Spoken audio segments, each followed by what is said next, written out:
Christmas Eve had always been complicated in the Martinez family, but this year felt different. The tension started the moment I walked through Mom's front door and saw the gleaming silver Mercedes in the driveway. "Nice car," I said to Mom as she hugged me. "New." "Oh, that's from Marcus," she said with a proud smile. "He surprised me yesterday. Says I deserve to drive something luxurious in my golden years." My brother Marcus appeared from the kitchen, wearing his usual smug expression. At 35, he'd built a successful career as a financial advisor and never let anyone forget it. His wife Jennifer followed behind him, carrying their twin daughters. "Hey, little brother," Marcus said, not quite managing to hide his condescension. "Still driving that old pickup truck?" "It gets me where I need to go," I replied calmly. "David, you need to think bigger," he continued. "Mom's been telling us about your little auto repair shop. Maybe it's time to consider a real career path." I'd been hearing variations of this conversation for the past 8 years, ever since I'd left my corporate job to open Martinez Motors. What my family saw as a small-town garage, I'd quietly built into something much larger. But explaining that felt unnecessary when they'd already made up their minds about my life choices. "The shop keeps me busy," I said simply. "Well, some of us aim higher than just keeping busy," Marcus replied, straightening his expensive tie. "Speaking of which, Mom, should we tell him the news?" Mom looked uncomfortable. "Marcus, maybe we should wait until after dinner." "No time like the present," he said, putting his arm around her shoulders. "David, Mom's made a decision about her living situation. With Dad gone 2 years now, she shouldn't be alone in this big house." I nodded, sensing where this was heading. "She's going to come live with Jennifer and me. We have that beautiful guest suite. The girls adore their grandmother, and frankly, I can provide the kind of lifestyle she deserves." Mom looked at me apologetically. "David, honey, I know you offered to help, but Marcus is right. His house has everything. The security system, the pool. Jennifer doesn't work so she can keep me company during the day." "That sounds like a great arrangement," I said, and I meant it. "You should be wherever you feel most comfortable." Marcus seemed surprised by my easy acceptance. "Well, good. I'm glad you understand that this is what's best for her." "Of course. And don't worry about the house," he continued. "Jennifer and I will handle selling it. The real estate market is strong right now, and Mom deserves to get top dollar." Throughout dinner, Marcus dominated the conversation with stories about his latest investment successes and his plans for Mom's future. He'd already researched the best senior activities in his neighborhood, found her a new doctor who took premium insurance, and calculated how her Social Security and Dad's pension would contribute to household expenses. "The best part," he said as Jennifer served dessert, "is that Mom won't have to worry about anything. I'll handle her finances, her medical appointments, everything. She can just relax and enjoy being a grandmother." I watched Mom's face as he talked. She smiled and nodded, but I caught something in her expression, a flicker of uncertainty, maybe even sadness. "That's very generous of you, Marcus," I said. "Well, somebody has to step up and take responsibility," he replied. "Mom needs someone who can actually take care of her properly." The implication hung in the air. I was the brother who'd chosen blue-collar work over a professional career, who lived in a modest apartment instead of a suburban mansion, who drove a 10-year-old truck instead of luxury vehicles. After dinner, I helped Mom clean up while Marcus and Jennifer wrestled their overtired daughters into coats for the drive home. "David," Mom said quietly as we loaded the dishwasher, "I hope you know this isn't about. I'm grateful for everything you've done since Dad died." "Mom, you don't need to explain anything. Marcus is right, he can give you things I can't. But you've been here every week helping with the yard work and the repairs. You drove me to all those doctor appointments when I was too nervous to drive myself. And I'll keep doing that no matter where you live." She hugged me tightly. "I know you will, sweetheart. I just want you to know that this decision, it's practical, not personal." "I understand." As everyone gathered in the living room for gift exchanges, I noticed Marcus checking his phone frequently. Finally it rang. "Excuse me," he said, stepping into the hallway. I could hear his voice rising with agitation. He returned a few minutes later, looking frustrated. "Jennifer, we need to leave soon. There's some issue with the Mercedes." "What kind of issue?" Mom asked worriedly. "The dealership is saying there's a problem with the financing. Some nonsense about the loan not being properly approved." He waved his hand dismissively. I'll sort it out after Christmas. You know how incompetent car salesmen can be. I kept my expression neutral, though I knew exactly what was happening. Marcus had stretched himself thin to afford Mom's Christmas surprise, and his credit application had been flagged for verification.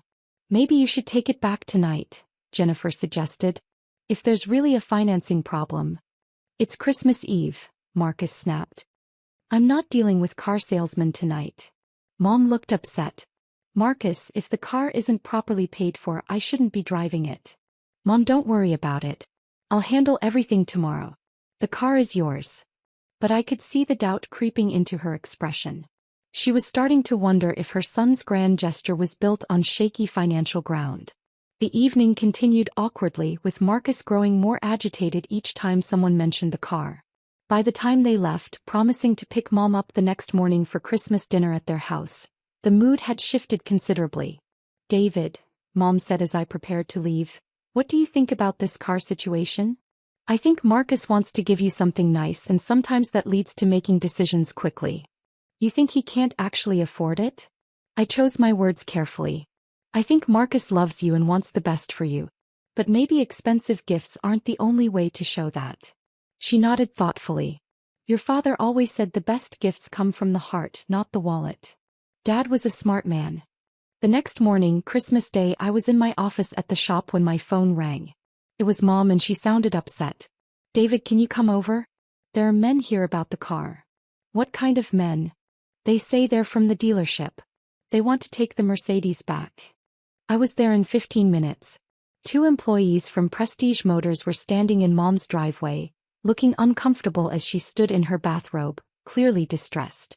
Ma'am, we're sorry to bother you on Christmas, but we need to retrieve the vehicle, one of them was saying. The financing was declined and we can't leave it here without payment.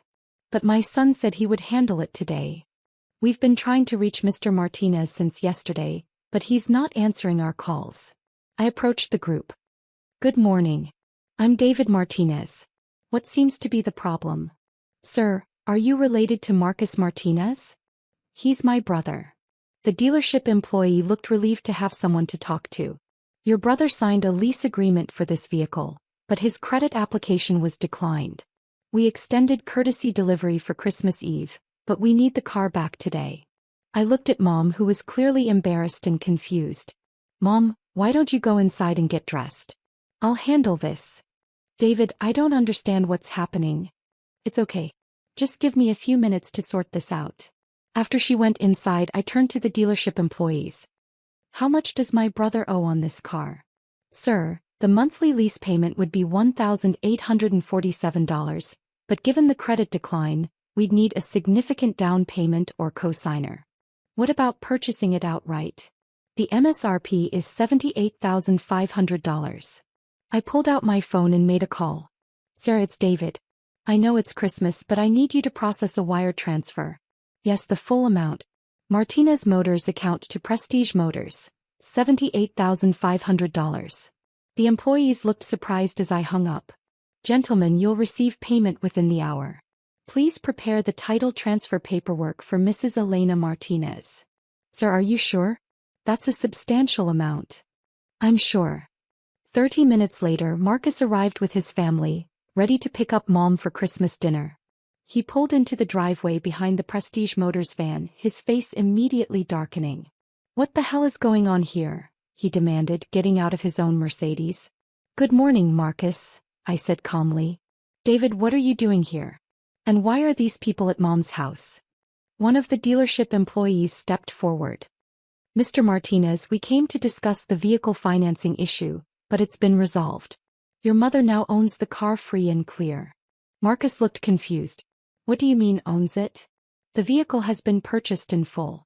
We just need Mrs. Martinez to sign the title paperwork.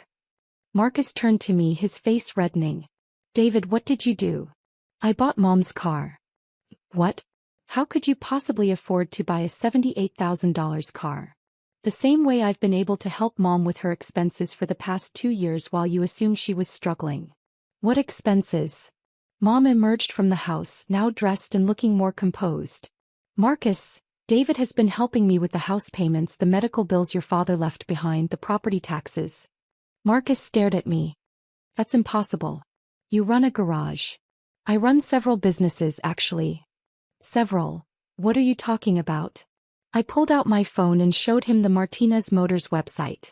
Not the small repair shop page he'd seen, but the corporate site showing our 12 locations across 3 states. Martinez Motors has been the largest independent automotive group in the region for 4 years running, I explained calmly.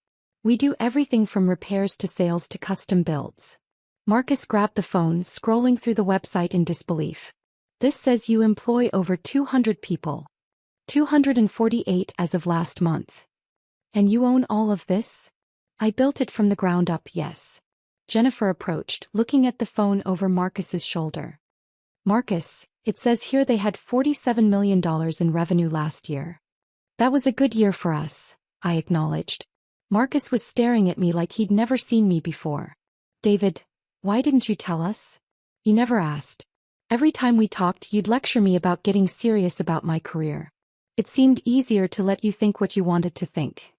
But you live in that apartment. I like my apartment. It's close to work and I don't need much space. And your truck is reliable, practical, and has sentimental value. Dad taught me to drive in that truck. Mom was looking between us with growing understanding. David, when you offered to help me after your father died. I meant it, Mom. I've been helping because I wanted to, not because I had to stretch my budget. Marcus sat down heavily on Mom's front steps. I don't understand. If you have all this money, why did you let me think I was the successful brother? Because you needed to think that. And because success isn't just about money, Marcus. What do you mean? I mean, you've built a good life. You have a beautiful family, a career you're proud of, a nice home. The fact that my business happens to be larger doesn't diminish what you've accomplished. Marcus was quiet for a long moment. But I've been treating you like you were the failure in the family. I know. And you just let me. I let you because arguing about it wouldn't have changed anything. You saw what you needed to see. Jennifer approached carefully. David, we had no idea. Marcus talks about wanting to provide for your mother, but we've been struggling just to manage our own bills. There's no shame in that, I said. Raising twins is expensive. Marcus is doing his best for his family. But I can't actually afford to take care of Mom the way I promised, Marcus admitted quietly. The guest suite needs renovations we can't pay for. My insurance doesn't cover additional family members. And honestly, the Mercedes was financed at 23% interest because my credit is maxed out from the house down payment. Mom sat down beside him. Marcus, why didn't you tell me you were struggling? Because I wanted to be the son who could take care of you. David always seemed so content with his small life. I thought I was the one who made it, who could provide for family. You did make it, I said firmly. You have a profession you're good at, a family that loves you, and you've built something to be proud of. But not like you. Not like me. But that doesn't make it less valuable. The paperwork was completed and the Prestige Motors team left.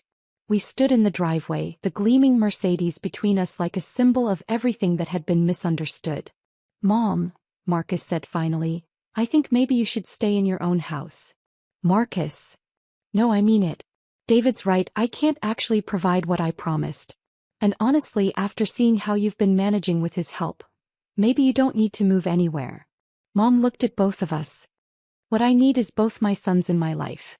David, your help has been wonderful, but I don't want you to feel obligated to support me financially just because you can. It's not an obligation, Mom. And Marcus, I don't need grand gestures or expensive gifts. I need my family to be honest with each other. Marcus stood up and walked over to me. David, I owe you a massive apology. You don't owe me anything. Yes, I do. I've been condescending and dismissive for years. I assumed because you chose a different path it was a lesser path. Marcus. Let me finish. You've been quietly taking care of our mother while I was bragging about my plans to take care of her. You built something incredible while I was lecturing you about success. And you never once made me feel small about it, even when I was making you feel small. I extended my hand to him. We're brothers. That's what matters. He ignored my hand and hugged me instead. I'm proud of you, David. I should have said that years ago. I'm proud of you too. As we headed inside for a very different Christmas dinner than any of us had planned, Mom linked arms with both of us. "You know what the best part of today is?" she said. "What?" we asked together. "I get to keep my house, my independence, and both my sons. And," she added with a smile, "I have a very nice car to drive to visit my granddaughters." Marcus laughed. "Mom, about that car. David basically bought you a Mercedes for Christmas." "Actually," I said, "I bought it so you could give her the Christmas gift you wanted to give her. The car was your idea, your gesture. I just made sure the paperwork worked out." Marcus stopped walking. "You're going to let me take credit for buying her a car you paid for? I'm going to let you take credit for caring enough about our mother to want to give her something special." "David, that's too generous." "Marcus, for 8 years you've been telling me to think bigger about my career. Maybe it's time for both of us to think bigger about being brothers." That afternoon, as we sat around Mom's dining room table, the conversation was completely different than any Christmas we'd had in years. Marcus asked genuine questions about my business, and I asked about the challenges of his work in raising twins. "You know what's funny?" Marcus said as we were having coffee. "All this time I thought I was the brother who had it figured out. You do have it figured out, just differently than I do. But you're running a multi-million-dollar business empire.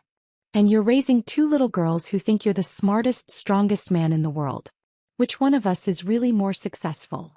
Mom smiled, watching us talk. "Your father always said success isn't about comparing yourself to others. It's about using your gifts to take care of the people you love."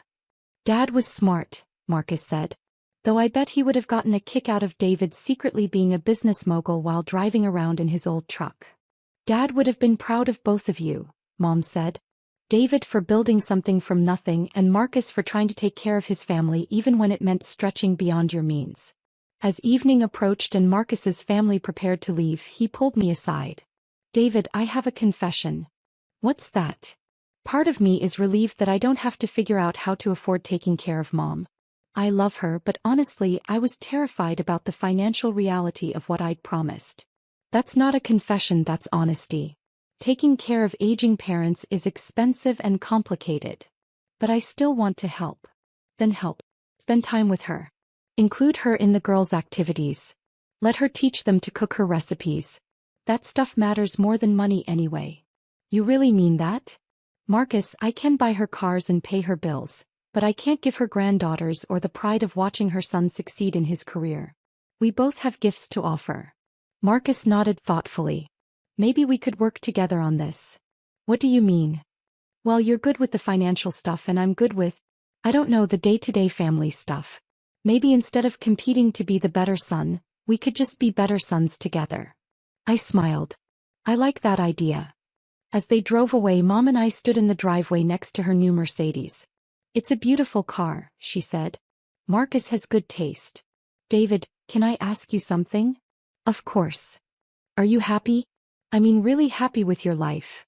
I thought about it. "I am, Mom. I love my work, I love being able to help you, and I love having my family back." "Even when Marcus was being awful to you?" "Marcus wasn't being awful. He was being protective of what he thought was his role in the family." "I understand that." She squeezed my arm. "Your father would be so proud of both of you." "I hope so. I know so. He always said the measure of a man isn't what he builds for himself, but what he builds for others." As I drove home that evening in my old pickup truck, I reflected on the day. Marcus wasn't wrong that I could have corrected his assumptions years ago. But there had been something valuable in letting him believe he was the successful brother. It had motivated him to work hard, to strive, to want to provide for family. Now that the truth was out, we could build a different kind of relationship, one based on mutual respect rather than perceived hierarchy. Marcus could stop trying to prove he was more successful than me, and I could stop hiding my success to protect his ego. The best part was that Mom would get the best of both worlds: financial security and emotional support, practical help and family connection. Sometimes the most successful ventures aren't the ones that generate the most revenue. Sometimes they're the ones that bring families closer together, that allow brothers to see each other clearly for the first time in years, and that prove success comes in many different forms. Marcus had been right about one thing: Mom deserved the best. She deserved sons who supported each other instead of competing, who were honest about their strengths and limitations, and who worked together to ensure she felt loved and cared for. And sometimes, the best Christmas gift you can give someone isn't a luxury car or financial security. Sometimes it's the gift of letting them discover that their family is stronger, more capable, and more loving than they ever realized. As I pulled into my apartment complex, I made a mental note to call Marcus in a few days. We had a lot of lost time to make up for, and I was looking forward to getting to know my brother. Not the image he'd been projecting, but the man he actually was. Success, I'd learned, was much more complicated and much more rewarding than any of us had understood.